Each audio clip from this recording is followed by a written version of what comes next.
স্বামী স্ত্রী কিংবা স্ত্রী স্বামীর লজ্জাস্থানে উত্তেজনাবশত মুখ লাগাতে পারবে কিনা, নাভির নিচের লোমের সীমানা কতটুকু কাটতে হবে, স্ত্রী মারা গেলে স্বামী গোসল করাতে পারবে কিনা, আমার এক বোনের বিয়ে হচ্ছে না, একজন বলে জাদু করেছে, কি করা যায়, পাত্রের ভিতর হাত ঢুকিয়ে ওযু করা যাবে কিনা, SMS এ তালাক দিলে কি তালাক হবে নাকি মুখোচ্চারণ করলেই শুধু তালাক হবে, মহিলাদের বাচ্চা হওয়ার পর বাচ্চা যখন বুকের দুধ খায় সে দুধ যদি ভুল করে মায়ের মুখে চলে যায় তাহলে নাকি বাচ্চা মারা যায়, এটা কি সঠিক? সব মহিলারা এ ব্যাপারে খুব সচেতন। সোফা হেলান দিয়ে বা যে কোনো কিছুতে হেলান দিয়ে কোরআন তেলাওয়াত করা যাবে কিনা, অনেকে বলে স্ত্রী প্রেগনেন্ট থাকলে স্বামী কোনো জীবজন্তু মারতে পারবে না, যেমন মশা, মাছি, ছাড় পোকা ইত্যাদি, মারলে আগত সন্তান অমঙ্গল হবে, এটা কি সঠিক? বিলম্ব না করে চলুন আমরা চলে যাই আমাদের প্রশ্নোত্তরে সরাসরি। দাউদুর রহমান মিনহাজ, যাদের স্ত্রী মারা গেলে স্বামী গোসল করাতে পারবে কি না, এটা নিয়ে মত পার্থক্য করেছি। ইমাম আবু রহমাতুল্লাহ মাযহাব অনুযায়ী করাতে পারবে না, তবে অন্য মতে করাতে পারবে। এরপরে নাসরিন আখি, আপনি জানতে চেয়েছেন নামাজের মধ্যে এক রাকাতে ভুলে 3বার সিজদা দিলে কি নামাজ দ্বিতীয়বার পড়তে হবে?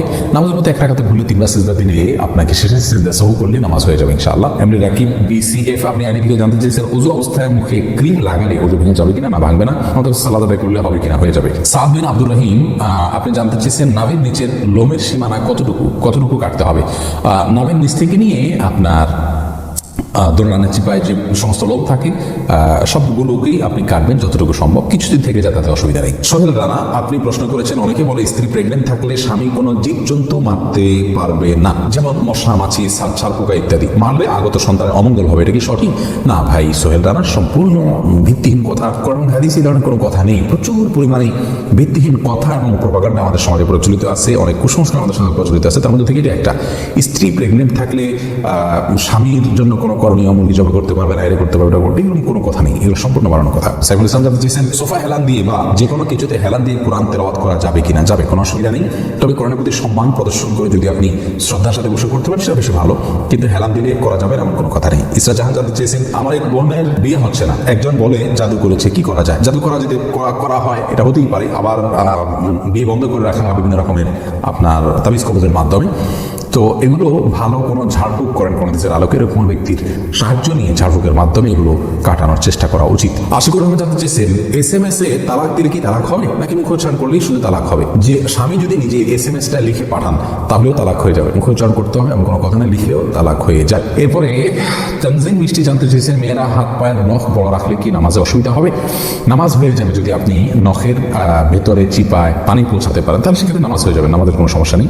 তবে যদি ব্যাপারটি এরকম হয় যে নিচে পানি পৌঁছাচ্ছে না, অতিরিক্ত হওয়ার কারণে, বড় হওয়ার কারণে ময়লা জমে যাচ্ছে, তাহলে সেটা একে তো অনুচিত, দ্বিতীয়ত হলো যদি পানি না পৌঁছে তাহলে সেক্ষেত্রে নামাজই হবে না। যেমন নখ যদি বের হয়ে থাকে তাহলে তলার অংশতে পানি পৌঁছাইতে হবে, কারণ বাইরে হয়ে আসে, ওইটা আপনার দৃশ্যমান অংশ হয়ে গেল, ওখানে পানি পৌঁছাইতে হবে, বিধায় সেখানে আপনাকে পানি পৌঁছাটা নিশ্চিত করতে হবে, তাহলে সেক্ষেত্রে নামাজ হয়ে যাবে, কিন্তু এরকম করাটা অনুচিত। ওযু করতে গিয়ে সর্বনিম্ন কি পরা থাকতে হবে? ওযু করতে গিয়ে কোনো কিছু পরা থাকতে হবে কোনো শর্ত নেই যে এই পরিমাণ পোশাক থাকতে হবে, এমন কোনো বাইন্ডিংস নাই। মান্না, আপনি জানতে চেয়েছেন মৃত বাবাকে স্বপ্ন দেখলে করণীয় কি কোরআন সুন্নাহর আলোকে?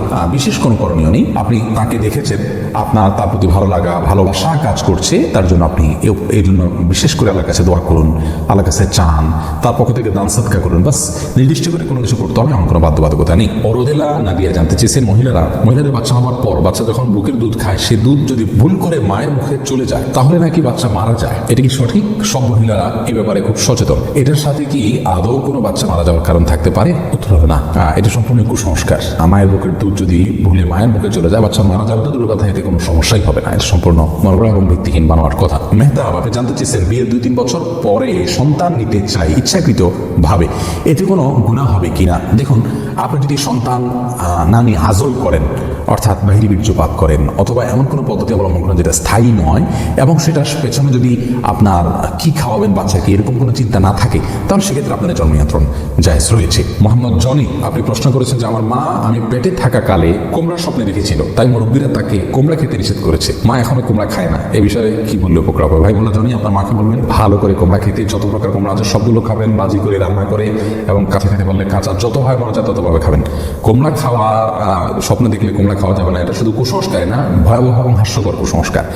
স্বপ্ন দেখলে খাওয়া যাবে না কোনো কথা নেই, বরং সেটি তার খেতে হবে। আল্লাহ রাব্বুল আলামিন বলেছেন লিমা তুহাররিমু মা আহাল্লাহু লাক, যেটা আল্লাহ আপনার জন্য হালাল করেছেন সেটা আপনি কেন হারাম করছেন? আল্লাহ রাব্বুল আলামিন হালাল খাবার যেটা রেখেছে সেটাকে নিজের জন্য হারাম করা, এটা কারোর জন্য জায়েজ নাই, এটা গুনাহের কথা। ইউটিউবে আইডি আপনি জানতে চেয়েছেন পাত্রের ভিতর হাত ঢুকিয়ে ওযু করা যাবে যাবে কিনা, যাবে, কোনো অসুবিধা নেই এমনি। তবে এক্ষেত্রে হাতে পুশ করে পানি নিয়ে আগে হাতটাকে 3 বার পানি নিয়ে হাতটা ভালো করে ধুয়ে নিয়ে তারপরে আপনি অজু করবেন, এটা হলো সুন্নাহ। নুরুজ্জামান খোকন জানতে চেয়েছেন আমরা অন্য বইয়ের সাথে কোরআন উপর নিচে রাখতে পারবো কিনা। কোরআনের উপরে অন্য কোনো বই রাখা এটা উচিত না। কোরআনের আদবের প্রতি এটি আদবের বিরুদ্ধ একটি কাজ। ইবনে কাসির রাহিমাহুল্লাহ এরকম কোরআনের আদবের ভিতরে এই পয়েন্টটাকে উল্লেখ করেছেন, সম্মান দেখান।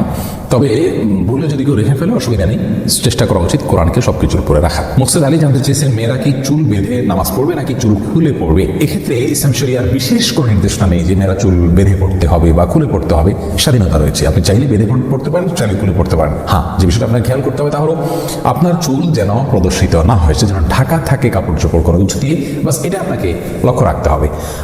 আপনার কাপড়ের ভিতরে চুলটাকে বাঁধা না খোলা এটাতে কিছু আসে যায় না। হ্যাঁ, খুলে রাখলে যদি আপনার নামাজে ডিস্টার্ব হয়, রুকু সিজদা গেলে সেটা আপনার ঝামেলার কারণ হয়, তাহলে সেক্ষেত্রে অবশ্যই বেঁধে রাখা উত্তম। কিন্তু বাঁধা খোলার জন্য আলাদা কোনো নির্দেশনা ইসলামে নাই, ঢেকে রাখাটা হলো মৌলিক নির্দেশনা। ইসলাম জামান হোসেন জানতে চেয়েছেন কবুতর পালন নিয়ে আপনার থেকে জানতে চাই। কবুতর পালন করতে পারেন, কোনো অসুবিধা নেই। সম্রাট শাহজাহান আপনি জানতে চেয়েছেন এডি থেকে কাউকে পবিত্র কোরআন ছুঁয়ে প্রতিশ্রুতি দিলে সেখান থেকে মুক্তি পাওয়ার জন্য করণীয় কি।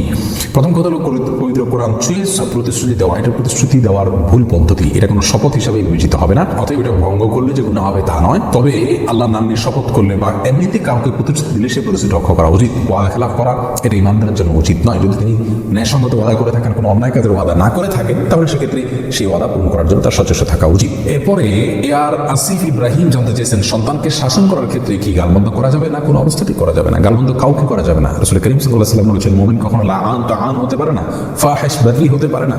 মুমিন অন্যকে অভিশাপ দিবে, অশ্লীল কথা বলবে, নিচু কথা বলবে, এগুলো মুমিন দ্বারা কখনো শোভনীয় নয়।